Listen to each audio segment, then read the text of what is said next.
Hello, Mina. Hi, how are you? I'm excellent.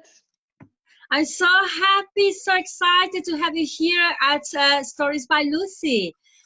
I would like to start by saying thank you for accepting the invitation for this interview made by me.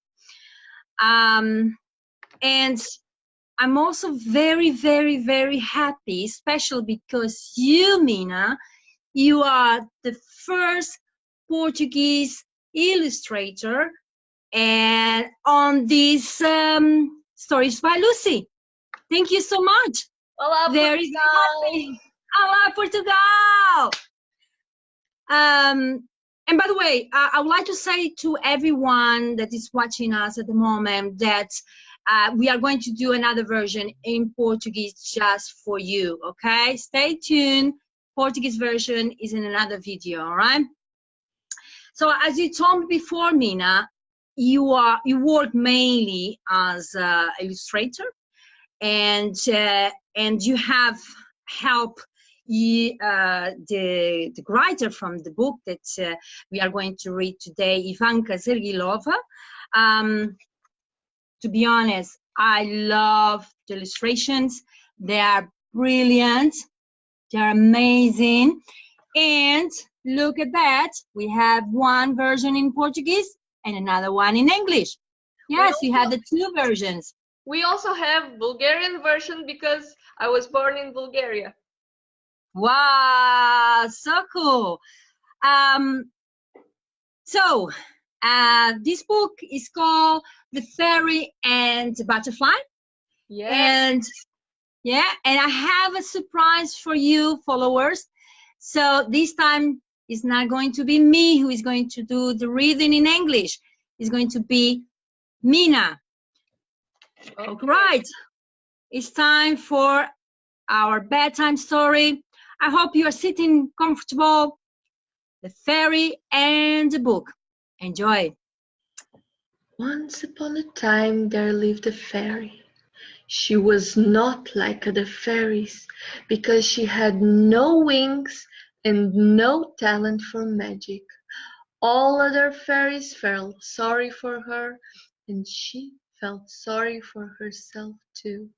She had eternal life, but she believed she had none of the things that made it worthwhile. How would she spend her days? To make herself feel better, just for a moment, she ate all the tasty things she could find. This made her heavy and even more unwilling to go, play, and explore. One sunny day, when all the other fairies were flitting through the air, our fairy was lost in her gloomy thoughts. Then she saw the caterpillar was quite ordinary, but there was one thing that made her different. She had a wide smile on her face. This annoyed the fairy. She couldn't help herself but ask, "What are you so happy for? Look at you! Like me, you have no wings. Humbly you crawl on this earth." The caterpillar smiled wider and answered, "My mother said I am the most beautiful creature in the world, and one day I will fly high." "Oh, silly bug, you can't grow wings. Wake up," laughed the fairy, and added, "I'm so tired of ambitious mothers." Then she headed to the nearest snack bar and ordered a pile of French fries, double chocolate milkshake, and half a fruitcake. Yummy food was the only joy for her. Few days later, the fairy saw the caterpillar again. This time the pitiful thing was hanging helplessly on a twig, wrapped in a silk thread. The fairy said, "I am sorry, What an awful ending to your short life. But you were so happy. Me, I will live forever and always feel sad. The fairy made her way to the snack bar again to try to cheer up. One morning, the fairy just had finished her lonely breakfast of 10 pancakes and 3 milkshakes when someone tapped her on her shoulder. She almost choked when she turned to find the most beautiful butterfly in the world standing behind her. Ah, hello, said the butterfly. She had a big smile and gorgeous, colorful wings. Do I know you? Said the fairy. Yes, said the butterfly. We spoke before I changed. You know, my mother was right. I can fly high. The fairy recognized the wide, annoying smile. I thought you were dead, she said. How is this possible? How did you change so much? I am still me. I just needed enough time in my cocoon to grow and discover who I really am, the butterfly said. Come on, let's fly together. The butterfly picked up the fairy and they flew. They traveled over field and forest, sea and sand. The fairy saw the world from above for the first time. It's so different, she exclaimed. It's the same, only we are high above, laughed the butterfly. The fairy smiled and felt light and happy. Suddenly it felt boring to eat and complain all day. The fairy was so busy flying and exploring that she forgot to feel sorry for herself. The world was so beautiful from above. It came the time for the butterfly to say goodbye. Butterflies have a short life, and it was her time to go. She smiled and carefully removed her wings. Goodbye, fairy. My life is coming to an end, but it was full of happiness.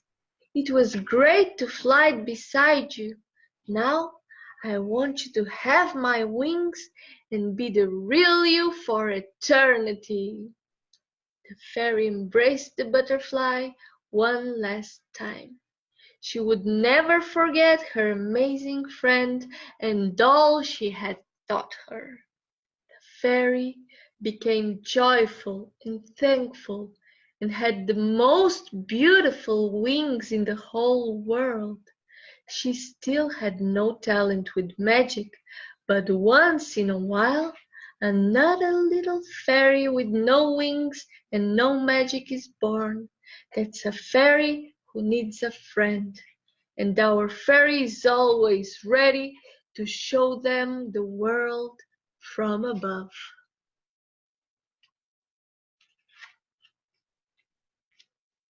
The end. Wow, that was beautiful. Thank you so much. Thank you so much. Wonderful, wonderful. I love it. It has a beautiful message, and of course, illustration are really a masterpiece. You are so talented. Tell me something. How long or where did you learn to illustrate? Uh, do you have any degrees? What kind of advice can you give to anyone that would like to have to carry on with illustration career? Of course. Well, in my case, since I was a little child, I was crazy about drawing. My mother was a painter, and my grandfather was really good with creating stuff. So I think this is really something that goes in the family. Since child, this is my favorite thing to draw, and I always knew I want to be a fine artist, like I want to paint. And I went to art school. I have a degree in fine arts, and when I finished faculty, I was like, I want a way that I can reach to as many people as I can, you know. So I thought books were the way for me, and illustration. And that's why right now I'm making children's books, but I will not only make children's books, I'll be making books, illustrated books for many different ages in the future. Yeah. Can you tell me a little bit more about this author? Her name is Ivanka Sergilova. Are you friends or something? Yes, we are in the same family. She's my cousin.